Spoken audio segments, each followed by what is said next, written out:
Deterrence against crime 9 मई को तकरीबन 2.5 साल हो गए हैं और अभी तक सिर्फ कुछ लोगों को एक दफ़ा जो है हमने सज़ा की बात सुनी, उसके अलावा कुछ नहीं।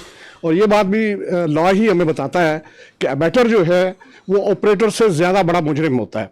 अभी तक किसी ऑपरेटर के हवाले से किसी अबैटर के हवाले से कोई डिसीजन सामने नहीं आया, जबकि फौजी अदालतों के रास्ते में जो कोई इम्पेडिमेंट हो सकता था वो भी अब दूर हो चुका है। सुप्रीम कोर्ट ने, बल्कि आईनी अदालत ने उसके हक में फैसला दे दिया है। तो इसके बाद इतनी जो ताख़ीर है उसको क्या समझा जाए कि उन लोगों को एक खुली छूट मिली हुई है इससे? देखिए, पहली बात तो ये है कि I as the spokesperson of the armed forces is only competent on this matter to talk about the military trial जो मिलिट्री कोर्ट्स हुए थे।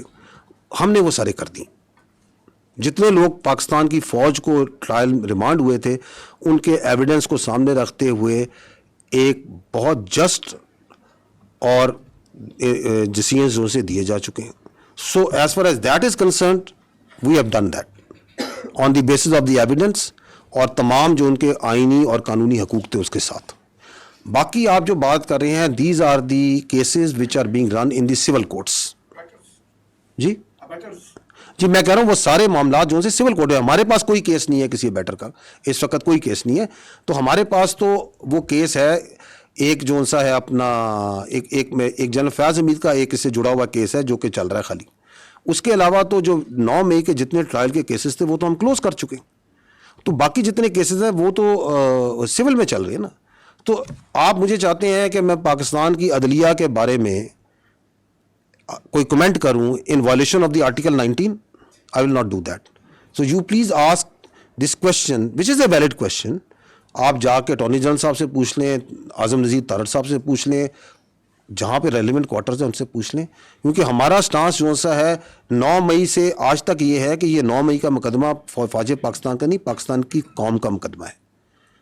Because in no country you can allow that its armed forces army is attack. आप उनके शोधा की यादगारों पे हमला करें, आप उनकी तस्दीक करने की कोशिश करें, and then you can walk away free, especially those who planned it, who abetted it and who were the mastermind behind it. Absolutely we हम उधर ही खड़े। लेकिन चूंकि ये एक जमहूरी मुल्क है, ये एक यहाँ पे एक अदालती निज़ाम है, एक पूरा सिस्टम है, दैट मस्ट वर्क। उसको बेहतर करने की ज़रूरत है। उसके अंदर यकीनन कोई ना कोई प्रॉब्लम्स हो सकती हैं, कोई उसकी वजूहत हो सकती हैं। मैं उसमें से काउंटर टेररिज्म के ऊपर आपको फैक्ट्स एंड फिगर से बता सकता हूँ कि सबसे ज़्यादा दहशतगर्दी आपकी खैबर पख्तूनख्वा में है। आप मुझे बता दें खैबर पख्तूनख्वा में पिछले 5 साल में किस दहशतगर्द को सजाए मौत सुनाई गई है और उसको सूली पे लटकाया गया, जबकि कानून उसकी आइन उसकी इजाज़त देता है।